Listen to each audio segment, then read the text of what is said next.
Clive, my boy! Rutherford informs me that we owe you our thanks. Hadn't intended for you to get involved, but such are the times we live in, huh? I would have done the same for anyone else.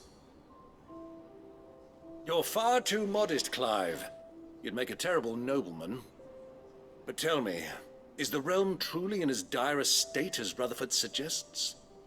From what little I saw, you were right to be worried. I suppose I should have expected the worst. But I was rather hoping the great and good of the realm might have things a little more under control. Alas, it seems that firm leadership is in short supply these days, and without it, the people are bound to lose their way. We must move quickly. But where do we start? True, the challenges that face us are many, but in my estimation, there are two key areas to be addressed before any other. The realm's armies, and her larders. As you've seen firsthand, it's every man and woman for themselves out there. Certain cities have banded together to try and maintain some semblance of order, yes, but such cases are few and far between. And yet, the only remedy for the chaos that faces us is unity. A unity that transcends even the borders laid down by our ancestors. In short, if Storm does not stand together, she will fall apart. But how would one even begin to unite the realm? The armies, my boy. As I told you already, we begin by restoring order among the ranks of those sworn to maintain it. Sadly, I doubt I could convince even the lowliest gaggle of privates to dig a latrine together. But I do know someone the High Commanders have been known to listen to on occasion. Field Marshal Eugen Havel. I thought he was retired. He was, until an Akashic army tore through Randalar and killed most of the rank and file. There is no man alive more capable. Literally.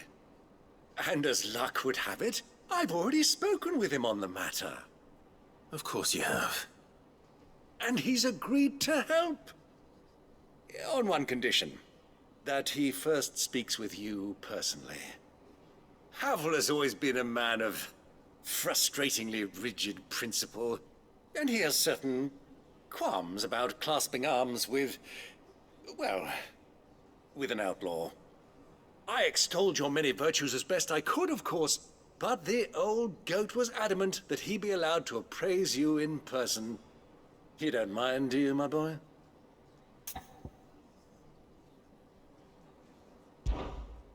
Of course not. As long as chaos reigns, we will never build a better world. I'll do whatever it takes. And if the Field Marshal wishes to speak with me in person, then so be it. That's the spirit. I'll leave for Randalar at once. Would you send a Stolas? Of course. Rutherford is already in the Dalmekian capital. I'll have him tell Havel to expect you forthwith. Excellent. Thank you, Uncle. No, thank you, Clive.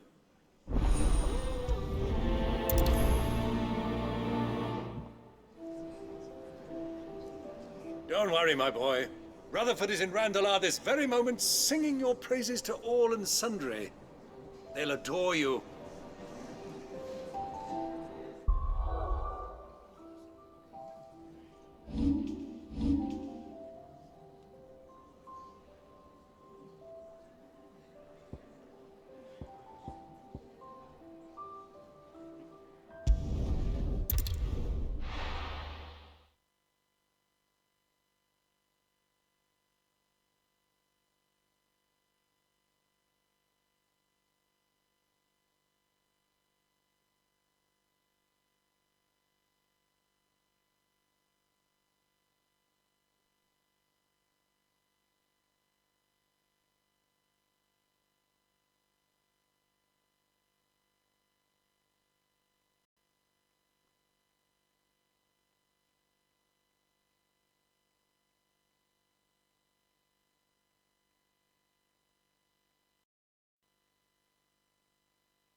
You won't find a finer array this side of the strait.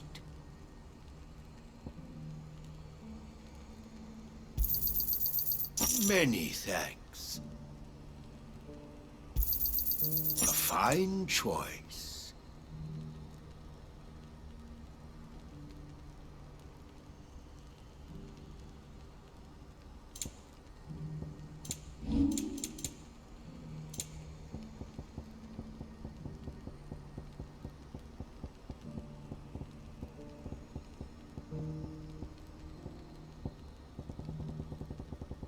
You're welcome anytime.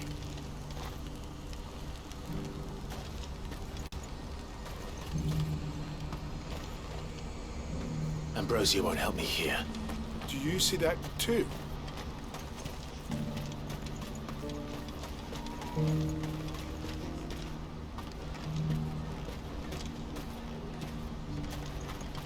Papa, what keeps it in there? What is it? Oh, please, just make it stop. Make it stop. I'm scared. Nothing good's gonna come of this, I'm telling you. Just looking at it's enough to send a shiver down your spine.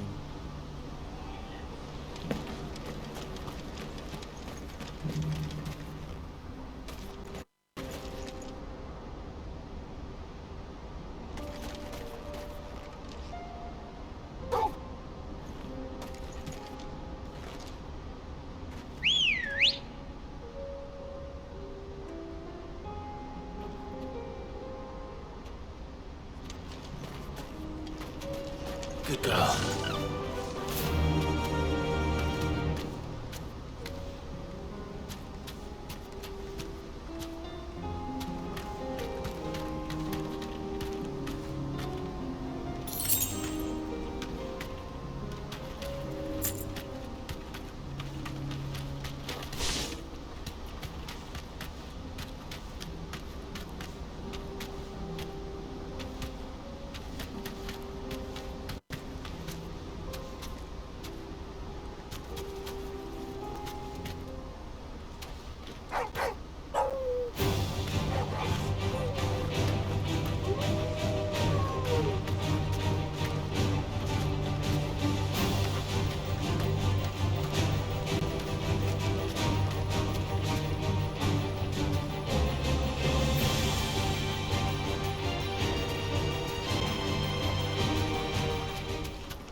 Can't be Rutherford, can it?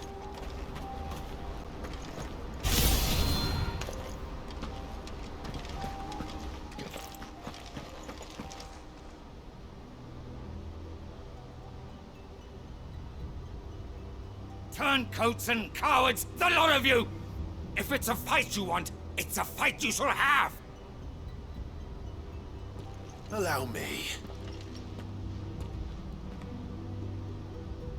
I don't need your... Please, Field Marshal, oblige him. This won't take long. You're right.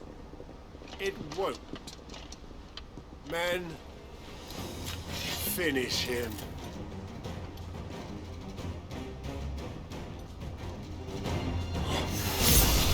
Throw, Torgal!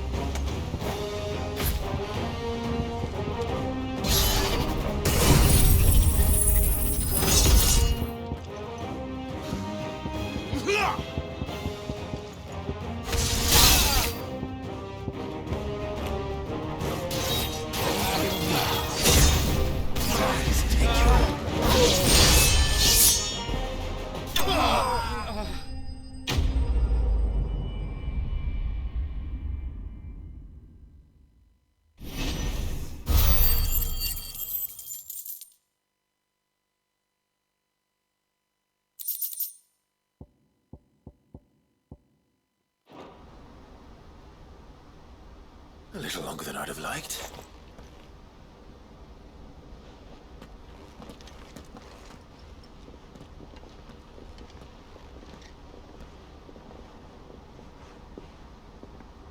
Field Marshal Havel, I presume. Are either of you injured? No, my lord. You arrived just as our escort turned on us. Fucking traitors. I'd heard reports of soldiers in the outlying regions abandoning the oaths they swore. But I hadn't thought the corruption had reached so close to the heart of the Republic. It's a fucking disgrace. Your interfering old bastard of an uncle tried to warn me, of course. My Lord Marquis. Or is Sid the Outlaw more to your liking? Call me what you want. It doesn't change who I am, or the urgency of the message I bring. My uncle has a plan to right the realm, and he needs your help to see it through. Before I agree to anything, I'd have you answer one question. What do you stand to gain from all this? I won't deny that I might benefit from further chaos. But I seek a new beginning for all of us. And while the choices I've made may not always have been the right ones, I know I made them for the right reasons. For so long, so many of us have been told how we could live, how we could die, when it should have been our decision all along. Now, we have a chance to put things right. But in order to take it, we must stand together. Even if it be beside those with whom we don't see eye to eye.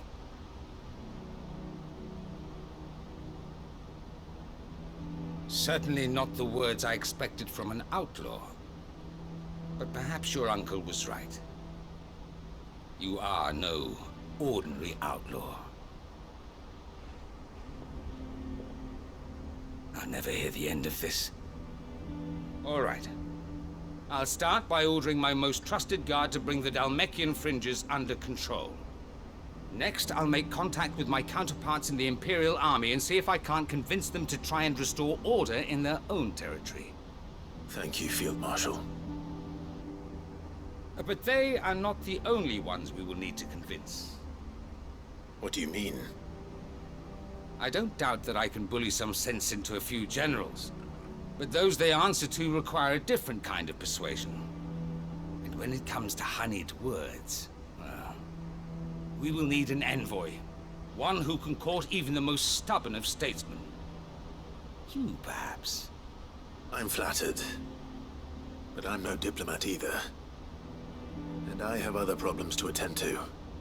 What we need is a skilled arbitrator. And I may know just the person. Is that so? And would he happen to be an outlaw too? Of a different kind, perhaps. Beggars can't be choosers. I suppose we'll all have to find a little of the outlaw in ourselves if we're to make it through this. Very well. Send your man to me right away. I shall.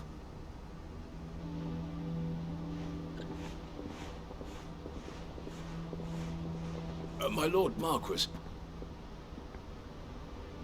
Your Lord Uncle bade me escort the Field Marshal to his manor in Port Isolde. And I will see that my associate joins you there. Very good, my lord.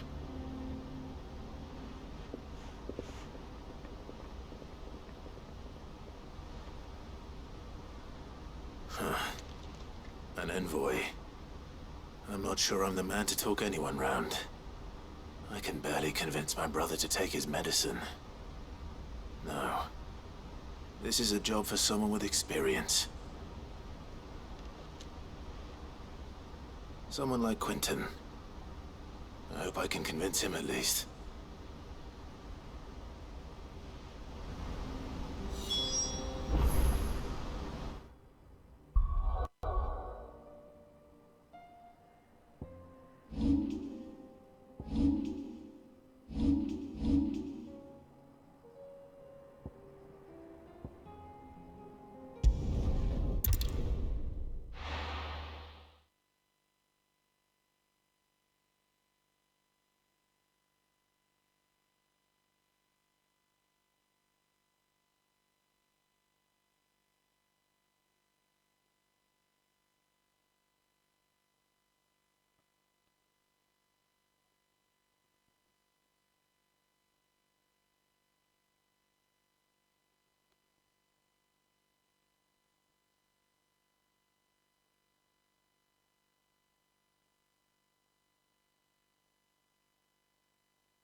Let's go.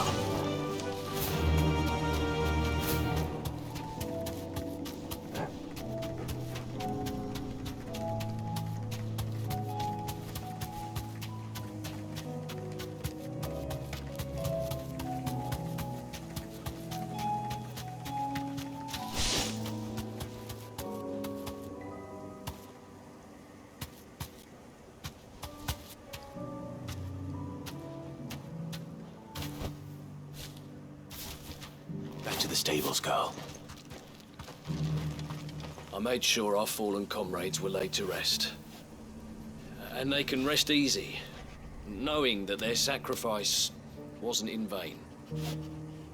That justice was done. As for us survivors, well, we've just got to keep at it. Keep the family together. For their sakes.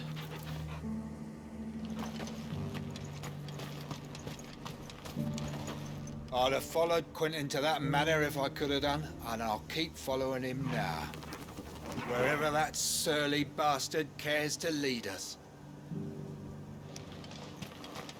Quentin's gonna build us new Lost Wing, and I'm gonna help.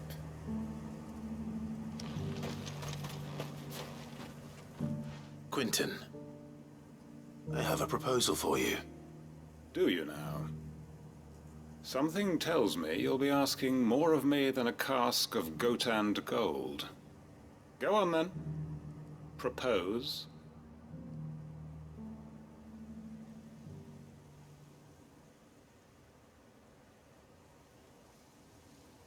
You'd have me convince the chiefs and chamberlains of the realm that they should simply swallow their pride and do the one thing that has proved impossible for thousands of years. Was there anything else? Perhaps I can fetch you a meat pie as well. I know it's a lot to ask, but I can think of none better suited to the role. And you'd have me give up what little I have left to do it. I told you, Clive. The people of Lostwing are my family, and I cannot abandon them. You'll have to find someone else. I'm sorry to hear that. So am I. And why might that be? What he's asking. How's it any different to what you've done so far? They want you to speak for those who can't speak for themselves. That's what you do best. If it's the vineyard you're worried about, we'll see that the grapes are picked and the tons filled. You know we will. It's not that. Then what is it? You said yourself we're family. Don't you trust us? You know that's not what I'm... Then what are you saying? That only we are worth saving? Why turn your back on everyone else? You convinced us we could build new lives for ourselves, and if you can do that, who's to say you couldn't convince the entire realm? A stirring argument. I fear that any rejoinder I make might fall somewhat flat by comparison. So you'll join us? Where do you need me? Field Marshal Havel will want to speak with you in person. He's currently in Port Isolde. I can arrange for a party of Cursebreakers to accompany you there. That would be very much appreciated. I hear the roads are far from safe these days. Hopefully not for long. My uncle will want to know that his plan is taking shape. Any statesmen we speak with are liable to resist our entreaties if they feel that what little power remains to them is at stake. They must be dealt with skillfully. I shall not repeat the errors of my past. Reckon Master Quentin could argue an egg back up a hen's quim if he set his mind to it.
Uncle, I bring good news.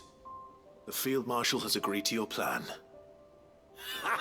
Of course he has. I didn't doubt you for a moment, dear boy. Rutherford is accompanying him back to your manor in Port Isolde as we speak. They will await your return there. As will one other. One other? Who, exactly? Lord Havel was concerned that even if he could get the realm's armies to agree to an accord, he might not be as successful in convincing those with political power. He asked if I might have a solution, and I suggested a certain Imperial Lord Magistrate turned Liberator. One of your co-conspirators? Master Quinton would probably call me one of his, but yes. Another outlaw, then. Just the thing we need to put these rotten politicos in their places. Good thinking, Clive. I'm glad you approve. The more the merrier, eh? Uncle, assuming Havel and Quinton can solve our problem with the armies, you still haven't mentioned how we might manage the grain shortages. Oh, don't you worry, my boy. The 7 high houses will be seeing to that. They have all agreed to make the most generous of donations. Oh, of course, it did take a little persuasion, but luckily I had some unexpected help. From who? Why, you, my boy. Rumor has it that you rescued the Lady Ariane's head steward Rockford from a horde of bloodthirsty bandits. It was more of a handful. Well, the old battle axe was so pleased. She had a shipload of talents delivered to my private docks by the next new moon. And when the other houses saw the parsimonious old crone's purse strings finally loosen, they as good as tripped over themselves in the rush to follow suit. I'm happy to hear it. Now, I must be getting back to the manor. Join us there at your earliest convenience, would you? Of course, Uncle.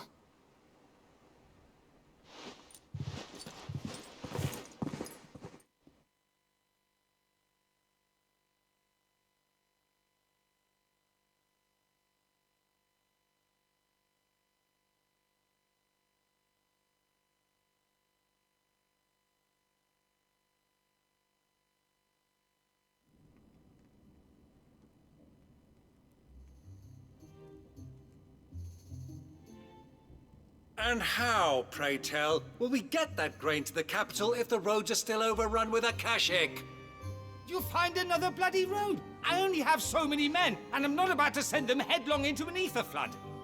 That is, unless you'd have them turn as well. Well, I'd certainly eat less. Says the man with a belly bigger than a band of curls. My soldiers actually need their rations. Without any food to keep them going, they'll be dead even before you've sent them on your fool's errand. If I may, gentlemen, perhaps I might suggest an alternative approach. Though supply routes are indeed disrupted, there is no shortage of ships. Indeed, they bob away in every bay from here to Randalar, awaiting a safe haven. Allow them to make port and fill their bellies full of grain. And once those who crowd the cities are fed, ferry the displaced back to the countryside to work the fallow fields. But I'm sure that you wish to continue your discussion. Forgive the interruption. 2 such firm friends as yourselves need no help from the likes of me. Rutherford spoke fondly of the great bond between you. Us? Friends? I can't stand the man! Clive, I'm beginning to question the quality of the company you keep. And what kind of company were you expecting him to keep? The man's a criminal! Criminal? How dare you? You are not fit to breathe the same air as this fine, upstanding young gentleman. Upstanding? He calls himself Sid the bloody outlaw! Once more onto the breach.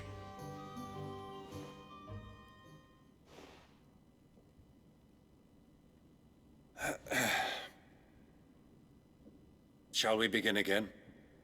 What we seek here is not to create a new nation, nor to claim the thrones of those that already exist. We wish simply to bring stability to the realm that mankind might weather the current storm. And to do that, we must convince those in power the generals, the statesmen, the nobles, that our cause is just. There will be disagreements, yes, and I imagine some resistance, much resistance. But we cannot let that deter us. If we show them the path, show them that we walk it ourselves, then I am confident they will follow. The fate of the world lies in my nephew's hands, but the well-being of her people lies in ours. And we must not squander the chance that Clive has given us. Uncle Byron, Now, with that settled, let's move on to the signing of the Accord. For what great moment in history hasn't been accompanied by a little ceremony?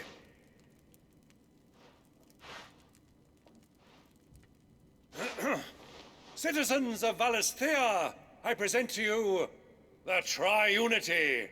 Rutherford, Mike Will.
Well, my boy, the stage is set.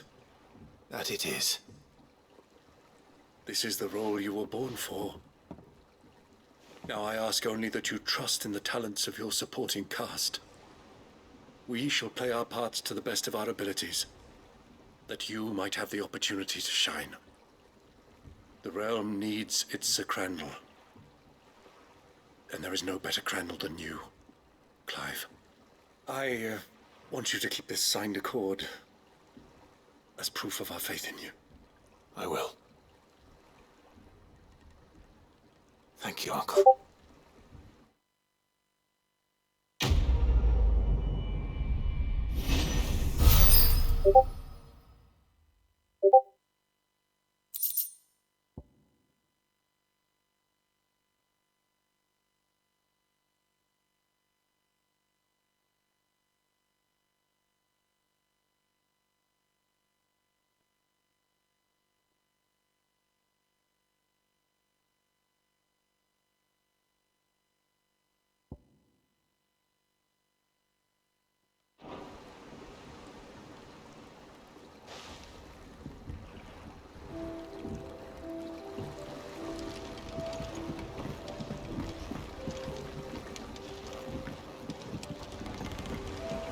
Sorry, can't take you where you need to get to, but the Argo and me will be waiting when you get back. What do you think that thing is? It's a And how the hell is Sid gonna deal with that?